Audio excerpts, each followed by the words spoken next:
Good morning, students. I would like to complete another practice problem with you today over simple machines. This one is called the inclined plane. So what I'm going to do is I'm going to read the problem, and as I'm reading the problem, I'm going to underline some important information. We're going to generate a column of knowns and unknowns and draw a picture to help us solve the problem. So let's go ahead and get started. A toolbox has a mass of 200 kilograms. The toolbox is attached to a base with wheels. A worker applies a force of 670 newtons to push the toolbox up an inclined plane that has a length, which is the hypotenuse dimension, of 5.1 meters and a vertical height of 1.4 meters. Calculate the efficiency of the inclined plane. So, we're going to calculate the efficiency. So, we're going to use the Greek letter eta. This represents efficiency. So that is our unknown. Let's go ahead and draw a simple diagram. We have an inclined plane. The vertical height that we're going to move our toolbox is 1.4 meters. Our hypotenuse value, so let's say this is the toolbox. The hypotenuse here is 5.1 meters. Okay, so we have some dimensions there. We have the weight force due to gravity, identified by F sub G. This is going to be our resistance force.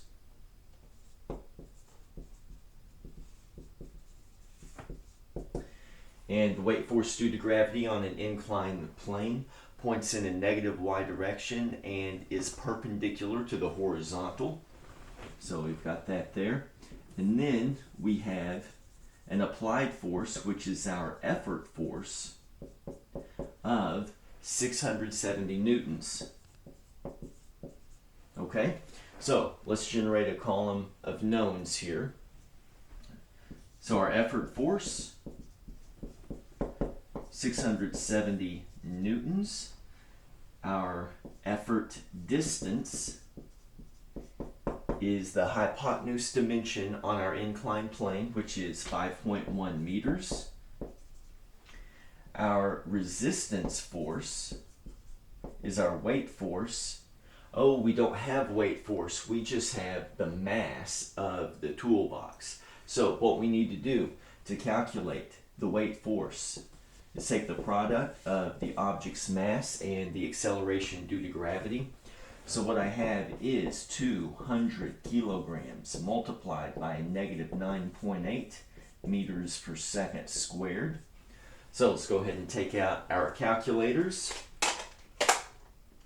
200 times the negative 9.8 is going to equal a negative 1960. But our vector right here is pointing in the negative y direction, so we do not need to show the negative sign since our vector arrow is showing direction. So 1,960 newtons. Let's go ahead and put that in our column of knowns. Okay, and we are raising the height of the toolbox 1.4 meters. So when we go the full distance of 5.1 meters for the hypotenuse value, we're actually moving a vertical distance of 1.4 meters. So this is our resistance distance. Now, whenever we calculate efficiency, we have efficiency in percent. This is going to be the ratio of our output work to our input work. So in my numerator, work out. In my denominator, work input. And since we're going to put this into a percent, we're going to multiply our decimal value by 100. Okay? So I need to expand both the numerator and the denominator. We know that work is defined as an applied force through a distance. So our output work is our resistance force multiplied by our resistance distance. Our input work is our effort force multiplied by our effort distance.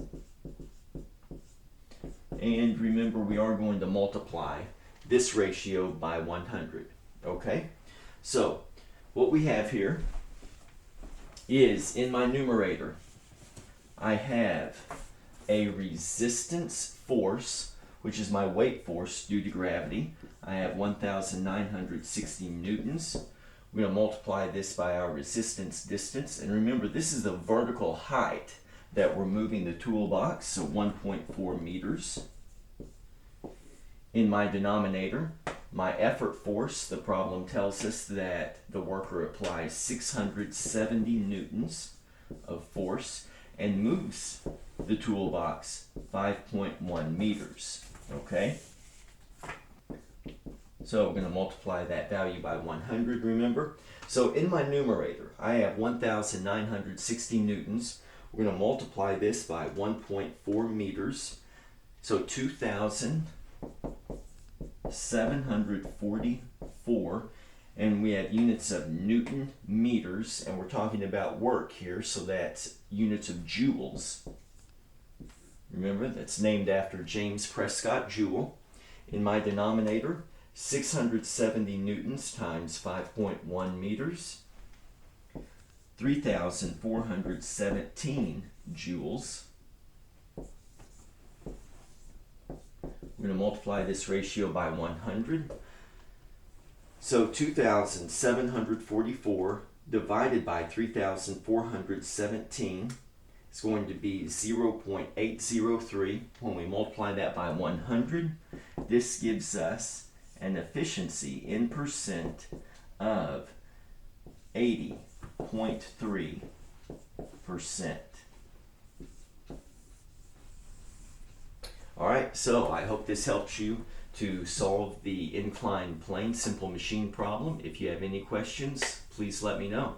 I hope you have a wonderful day.